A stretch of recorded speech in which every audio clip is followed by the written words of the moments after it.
بسم اللہ الرحمن الرحیم۔ السلام علیکم دوستو کہتے ہیں انسان بے وفائی برداشت کر لیتا ہے مگر بے پرواہی نہیں۔ بے وفائی کسی بھی انسان کی اہمیت ختم کر دیتی ہے مگر بے پرواہی اہمیت کو کم کر دیتی ہے۔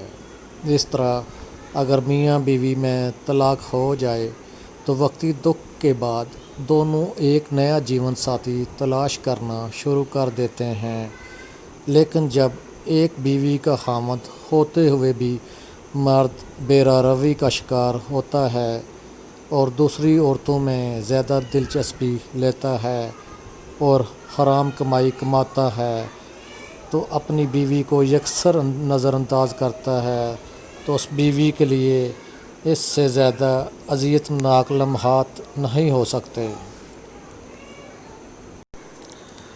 دوستو اس ویڈیو میں خاوند کی بے روی اور حرام کمائی سے نجات کا وظیفہ لے کر آیا ہوں، اس لیے پوری ویڈیو دیکھیے گا، اور اگر آپ میرے چینل پہ نئے ہیں تو پلیز چینل کو سبسکرائب کریں اور ساتھ ہی بیل کے بٹن کو بھی پریس کر دیں تاکہ آپ کو ہمارے چینل کی نئی اور انفارمیٹیو ویڈیو کا آسانی سے پتہ چل سکے۔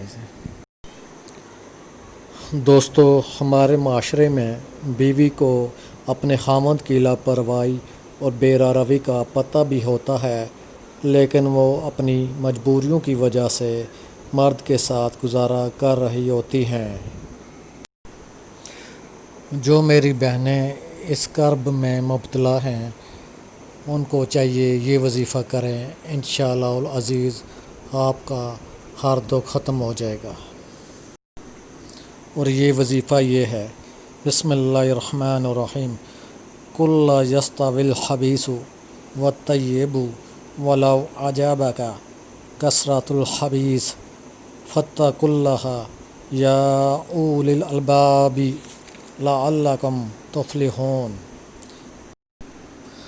ترجمہ: آپ صلی اللہ علیہ وآلہ وسلم فرما دیجئے کہ ناپاک اور پاک برابر نہیں، گو تجھ کو ناپاک کی کثرت تعجب میں ڈالتی ہو تو خدا تعالیٰ سے ڈرتے رہو اے عقل مندو تاکہ تم کامیاب ہو۔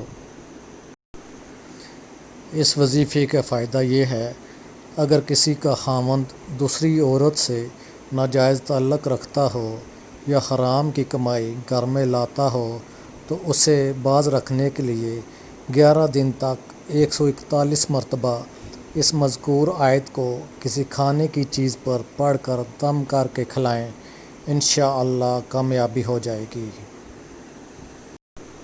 دوستو اگر یہ ویڈیو آپ کو اچھی لگی ہو تو میرا چینل سبسکرائب کرنا مت بھولیں۔ شکریہ۔